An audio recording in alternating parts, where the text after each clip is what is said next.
Okay. How will you operate alone, or will you have partners?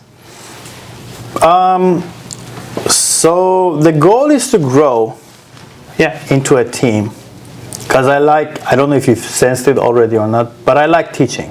I like to teach people. Like, I don't have a ton of experience now to mentor people in a sense, but as soon as I have the capability to go out there and start teaching people or supporting people or stuff like that, I would do so. So I would like to have a team to be able to give back to them, like a young team just starting into this real estate thing, so that I can take them to where they should be and help them avoid the mistakes that I have made along the way. Okay.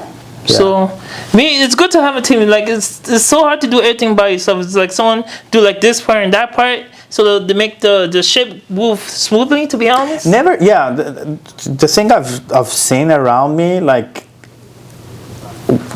when I deal with successful people, is that not even a single one of them do everything by themselves. No, they don't have like people helping them. You compromise on your bottom line or on what you make. But you bring in good people. You bring in people that would help you grow even more. So maybe today you're making $100, and you bring somebody, and that 100 goes down to 60, but that person helps you to grow to 120. 120. So you're basically, for the money that you're investing, you will end up making much more because somebody else is doing something better than you. Okay. That helps you grow. Yeah, they're better than you, like at that part, and they help you grow. That makes sense, Yeah. Okay. Do you have savings or income to live while you start your new business? It's very important, that one. So, an emergency fund. It's very important. Very important. You have to have between 3 to 9 months of your monthly costs in saving. That's before you get into investing. So if you want to start investing today, the first thing I would tell you is whether or not you have that rainy day fund or the emergency fund. Because investment is not a liquid thing. So you can't invest and be like, okay, I want my money tomorrow. You might be 10% down. You might be 20% down. But you have to let that compounding effect that I get back to it.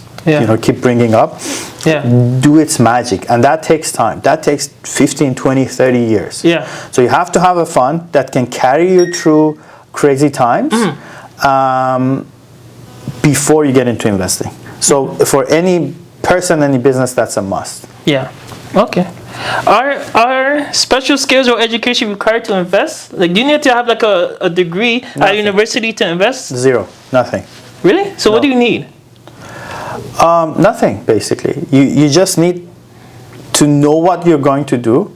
So you have to have a goal, a target goal that I want to be able to, what do you want to achieve in 10, 15, 30, 40 years? Okay, you have to be very clear. Like making money-wise or business-wise? Like reputation-wise, like having a good name. So a goal, like... No, if you're talking about investing, we're talking about money. Money, okay. So, like, where do you want to be? Like, do you want to... Is it important that you own your home? Is it important that you drive a nice car? Is it important that you travel a lot? So you have to choose what. That's the thing. I see. The beauty is you can't... You might be able to have everything. But then that only sets your bar higher. Okay? So depending on what you want to do, you have to come up with a figure that's attached to that goal. I want to have $5 million in my account by the time I'm this much. Is that like reasonable? Like, is that realistic investing? Can you make it $5 million? So you work back. So it's a reverse engineer thing. So you set your goal, $5 million when I'm 65. And then you see how much you have to invest every month from now until you're 70 to be able to get to that 5 million. You'll come up with a number. It might be $500 a month. It might be $2,000 a month. And then that's a decision that you'll make then.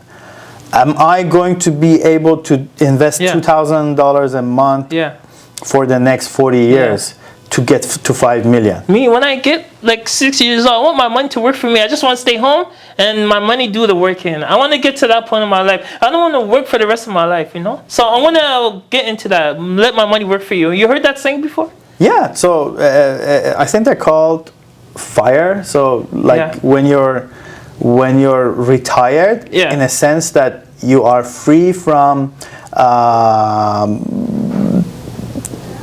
being financially restricted. Yeah. That is when somebody, a lot of people these days, they call themselves retired. It doesn't mean that they don't work. Yeah. It just means that if they stop working, whatever they have can carry them through life. Yeah. Okay? And that's something that a lot of people want to do these days. So you want to have like $1 million in the bank, and at 4%, it gives you $40,000. So I remember when I was a teenager, there was like a rich guy at my no-frills job when I was a teenager. People tell me he was rich, making money, but he just wanted to get out the house. He didn't need the job, but he just wanted to get out of the house and socialize with people. Yeah. Lots of retired people do that. Yeah. They retire in the field, but get like a odd part-time job, like a Home Depot, no-frills, or Loblaw, something like that. Yeah, go look at Ronald Reed. Ronald Reed, who's he? So it's a guy that worked 25 years in a garage, in a body shop. Body shop, okay. And when he retired, he became a part-time, I think, janitor at Macy's. Damn. How do you go from that to janitor cleaning? No, he was a mechanic for most of his life. Yeah. And then, like, at a why would he do that? Do you not have like pride, like in your life, like cleaning toilets? But Ronald Reed became famous after he died. Oh, he passed away. Oh, shit. Because he left his local, I think, library and hospital with $8 million of donation. Damn, that's a lot of money. Go and read his life story. It's on.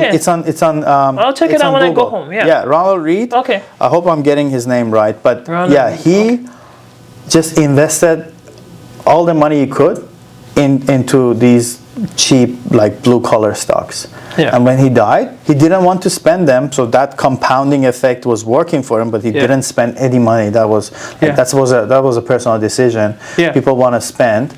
I like to spend. You like to spend. Yeah. But he didn't.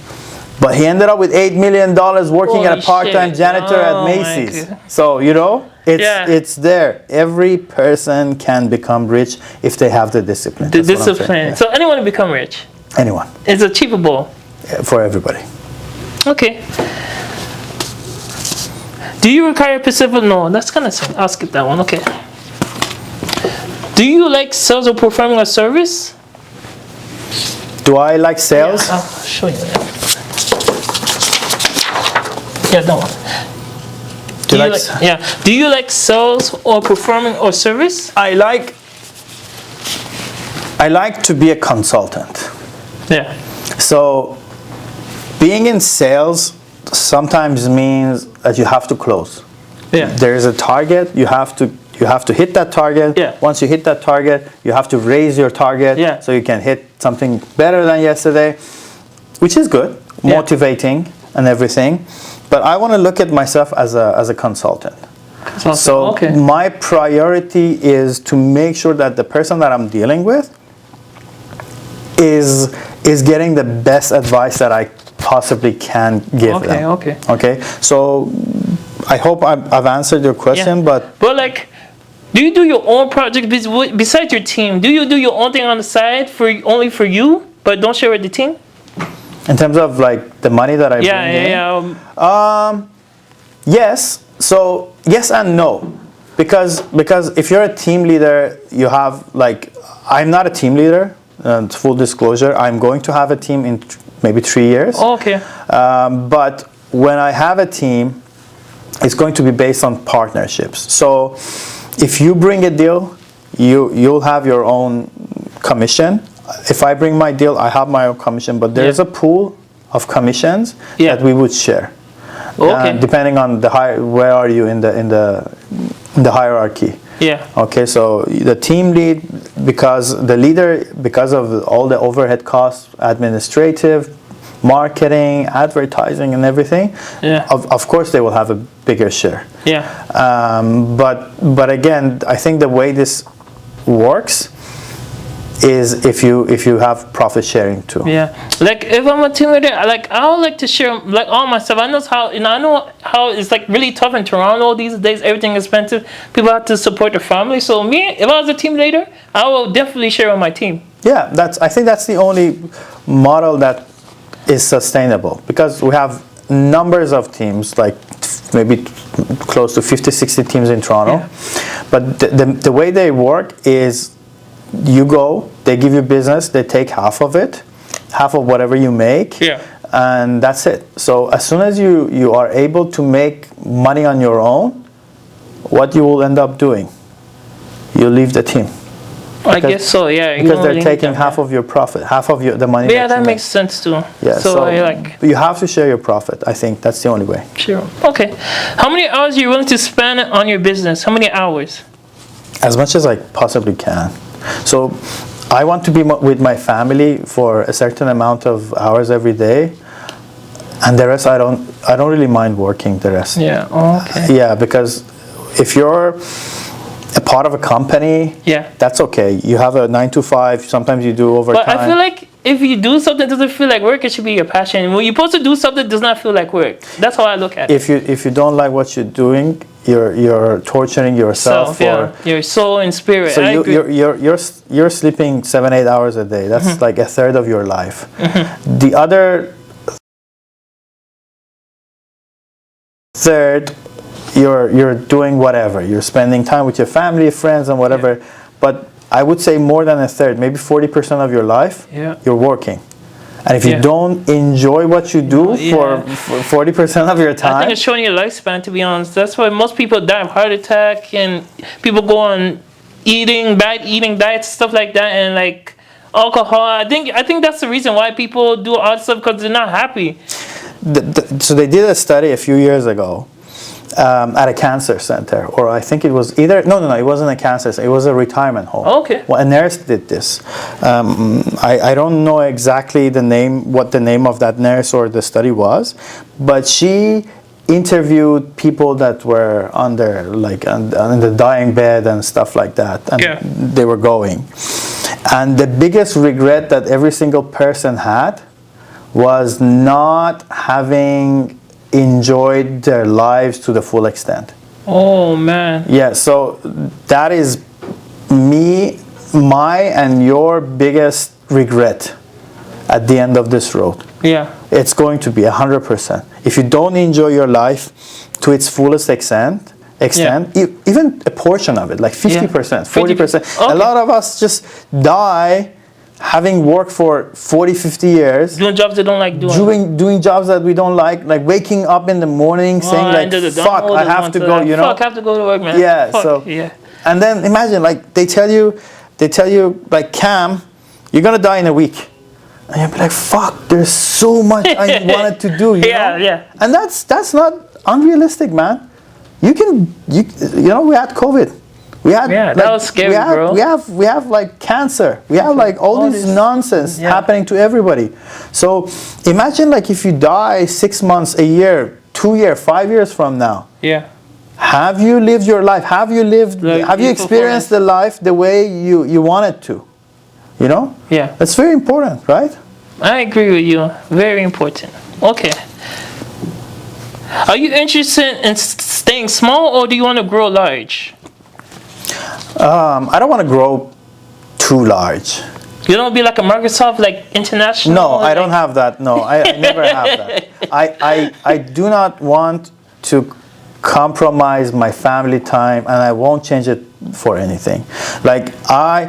I want to be able to spend as much time as I can with my family. Yeah. Okay? So if I grow, it's because I want to be able to end up spending more time with my family, not less time.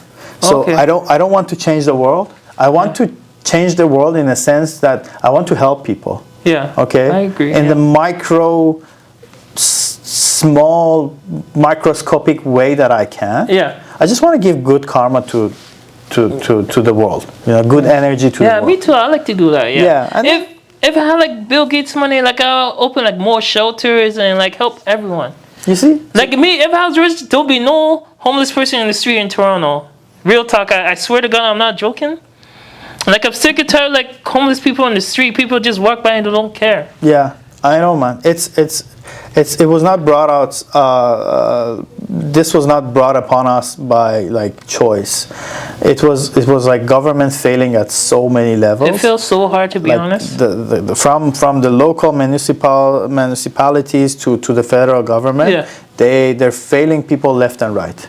So hardly. Yeah. And then all these politicians say, we promise we'll do this one, we'll do that one, we'll make a change. Nothing doesn't happen. Nothing, man. Well, Rob Ford, to be honest, isn't it Rob Ford, the fat guy who died? Rob Ford, yeah. Yeah, I feel like he didn't do nothing much, to be honest. I feel like, my opinion, I don't know if you agree with me, but like, I feel like, because he ended up smoking like marijuana at Rexdale on the hood. Yeah, so, no, like, politics is a funny thing, man. We only have a handful of people in every country. Yeah. If you go through their history, I think like Canadian historians could tell you like 4 or 5 prime ministers that were really good. The rest, they suck. It's just the party comes to power because the other party is sucking at their job. So everybody's going conservative now because the liberals are very bad, are doing a horrible job. Yeah. It's not because everybody loves the conservatives. Yeah. It's because they're failing. The liberals are failing. And this is what continues to happen. Every 8 years, you see like 8 years from now, chances are the conservative government becomes greedy and becomes, starts to screw up left and right, and people will vote liberal again. Yeah. I feel like Toronto is going to be worse because it's so expensive each year. I feel like they raise the minimum wage, but cost of living goes up. Grocery goes up. Bills goes up. It's crazy. People can't even afford like buildings and stuff. Like Olivia Child said, she will like make more affordable housing. I don't see nothing happening. No. This is going to be the new norm, I think, for people struggling. No, but that's so sad, bro. Yeah, unless if we're talking about shelter, as long as the government does not, so like if you go back in time during the 70s, a lot of the affordable housing were purpose-built rental buildings. Mm-hmm. Okay, so the government was providing incentives for developers to go and build rental buildings. That's why when you go out on the streets, you see so many rental buildings that are old, like 100 years old, since 70s. Mm-hmm. Since 70. But from 1990, I think they stopped all the incentives. So from 1990 to I think 2004-05, nothing was built. And now we're paying the price for that. So unless they start dialing back and providing all those incentives and then some to developers to go and build affordable not affordable, like purpose-built rental buildings, like a building that has 200, 300 rental units in it. And the government cannot do it. The government sucks. Where's our tax money going? Like, they take our tax money, each paycheck, and what is it? I know it goes to like police, firefighters, like government buildings, libraries, stuff like that. But I feel like a little bit more should go to like the homeless people. They should, but you have to remember so last year the population grew by 1.3 million. That's a lot. Considering if you calculate the refugees, the asylum seekers, the immigrants, that everyone, and the birth rate, 1.3 million for a country that barely got to 40 million, so that's a lot of people. And everyone, they need shelter, they need education, they need health, they need everything, right? So they have made a decision up there to do something, and nobody else is ready for it. I feel like Canada has good, but it's a little bit better than the US, but like it's kind of needs to improve and all these stuff. Do you agree? 100%. Like what they're doing on paper does not align with reality at all. They say we have free healthcare, but my friend got injured. He had to pay $50 for the ambulance to take him to the hospital. That's not free healthcare. That's bullshit. I mean, okay, the hospital, the ambulance, I would understand, but we took my father to hospital like a few months ago. Yeah. He had a very low heart rate, like 40 something, and they said that he has to go to the hospital. He spent 8 hours in the emergency. So we didn't even get to see a doctor. And after 8 hours, he just stood up and he was like, "Fuck you, fuck you, fuck you." Is your father okay? Yeah. He went back to, I'm Iranian, so he went back to Iran and he ended up putting a pacemaker in. But here they were like, yeah, just take it, see it. Yeah. For 8 hours, you take. That's bad. It's like a joke. Yeah, that's a joke. It's a fucking joke, bro. Yeah. So okay, we do 2 more and then we're out of time. Okay, why living in Toronto so expensive? A million reasons. Toronto is a big city, is a cosmopolitan city, is perhaps the biggest commercial hub in Canada. Yeah. Also, we have a million immigrants coming in. Yeah. Also, we have duopolies. We have 3 companies at most that run a single industry. Look at your airline. Look at your telecommunication. Every big industry that you find, it's only 2 or 3 companies that are running the show. But why they increase everything like rent, especially rent? People can't afford the rent. So, yeah, and this is where I get controversial. The problem with the rental situation in even Canada is not because of lack of the government having to put more control. So in a free market, when you start putting more control, putting more taxes, putting more regulations, it means that some part of this equation is not working well. Yeah. Because in capitalism, what's good about capitalism is that it always goes and balances itself out. Yeah. So when you're putting rent control on properties, what happens is that people who were building rental apartments will stop building rental apartments because there's no financial gains in them. Okay, and the government cannot do it by themselves. They need the private sector to go in and do it. And we go back to what I was telling you. Yeah, if we remove the control, not now, but if we focus on eliminating the red tape, the amount of time you have to go through to get permits to build rental properties, and giving them, so right now around I think 25-30% of the cost, the overall cost of the building are development charges. Yeah.